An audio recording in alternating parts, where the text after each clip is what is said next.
getting on the conversation with me.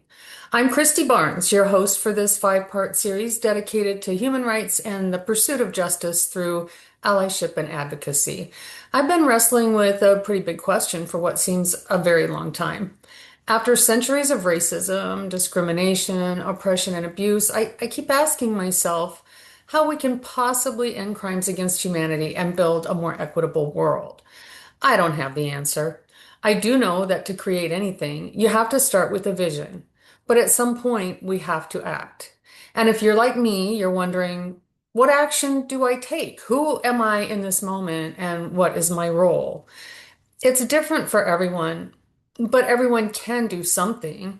Even if it seems small and insignificant, your single action might feel small, but if we all do our part, change is inevitable. The conversation is here to explore practical ways we can make an impact, inspire each other to act, and share those strategies with others. I hope you find inspiration in today's conversation and then take the next step and scan the QR code to find your one thing. Today, for our final video of the series, we're diving into an issue that is, quite frankly, heartbreaking and urgent, and that is the treatment of immigrants and refugees at our borders and within our communities. The news cycle, the news cycle can be a lot. We hear about policies changing constantly, and it's easy to feel a sense of really intense overwhelm. This feeling of being swamped is a major reason that many of us freeze up. We see the scale of the problem, families being separated, individuals facing perilous journeys, this massive bureaucratic system, and we think, what on earth can I do about that? We shut down mentally and emotionally because the problem seems insurmountable. Our brains go into self-preservation mode, telling us our efforts won't matter.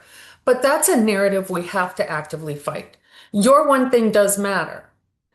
Let's talk specifics. We've seen throughout history and continue to see policies from certain administrations that are deeply concerning from a human rights perspective.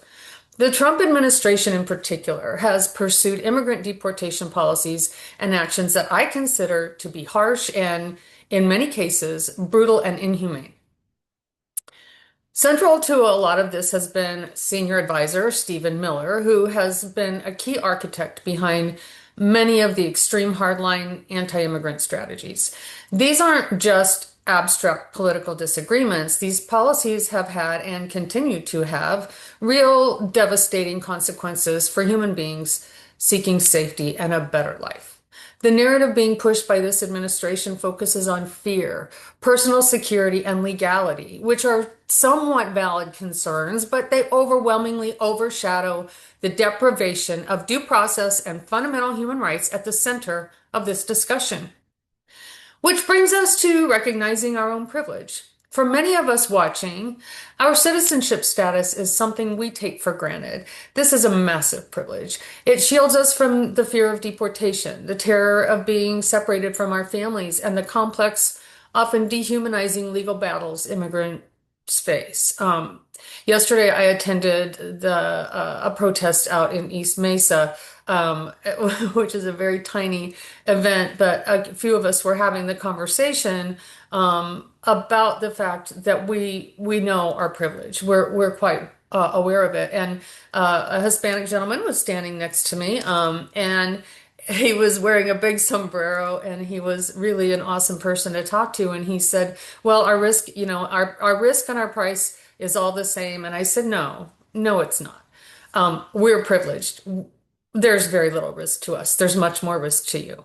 And so we were all in agreement that, the price that we all pay right now, or that we may pay, and the risks that we take are not equal. They're not.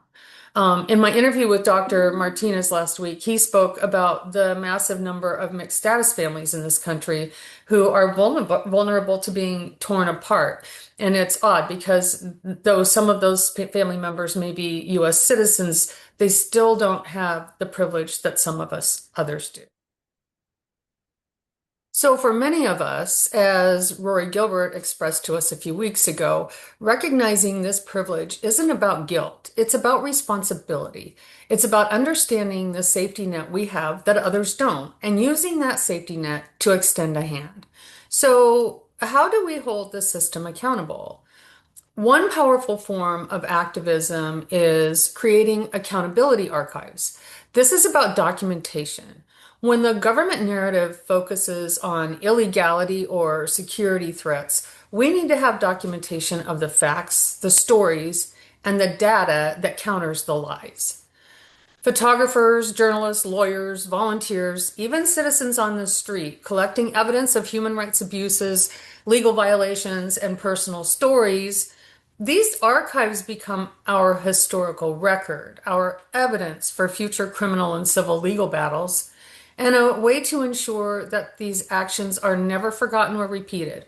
It's a quiet, methodical form of activism that is invaluable. We have to flip the government narrative. Instead of illegal aliens or invaders, we have to see people. These people aren't illegal, they're undocumented and have been illegalized by our government. Refugees are people seeking asylum because of persecution or fear for their lives. Immigrants are most often contributing to our economy and our communities in meaningful ways. Shifting the language we use, the stories we share, and how we talk about this issue with our friends and family is a powerful form of advocacy. And this leads me to a concept I really want to emphasize, and that is gentle activism. It's okay if you're not ready to chain yourself to a fence or march for miles every weekend. Gentle activism is about sustainable, manageable, nonviolent actions. It might be making a small regular donation to a reputable organization like the ACLU or a local immigrant rights group. It might be signing a petition, writing a short email to your representative, or simply educating yourself with reliable sources and sharing that information. We need to celebrate these wins, however small they feel. You signed that petition? That's a win. You had a tough conversation with a family member? That's absolutely a win. These small actions create momentum, and this is not the time to relax. I've written a Substack on this, so I won't go into it much here, but the Trump regime is coming apart, and it may start feeling like we've won. But Angela over at Park Rose Permaculture has a video out warning us about the final push before extinction. She refers to it as the extinction burst. You should check that out. It's not my goal nor my role to draw you into the fight, but to build a community of like-minded people where we all know we're not alone in this and to create a useful tool, a roadmap for you to find your specific way to contribute. Because what I can do and what you can do will be different. Maybe your skill is language. You can volunteer to translate documents. Maybe you're a good organizer and you could coordinate a donation drive. Maybe you're a really good listener and you can offer support to a refugee family. Have some good fundraising chops, volunteer to support an energetic, humanistic candidate in their campaign and help them get elected. We've developed a resource link via the QR code that helps you pinpoint your skills, your interests, and your available time to match you with a concrete action. It's designed to cut through the feeling of overwhelm and give you a tangible next step. And you may need to get uncomfortable in some spaces while you explore in search of a place to plant your feet. Thank you so much for joining us for the conversation. By being part of this, you are supporting our mission to foster empathy, challenge ingrained stereotypes, and inspire individuals like you to become advocates for change. Together, we can build a more inclusive society where the human and legal rights of everyone, citizens and non-citizens alike, are upheld.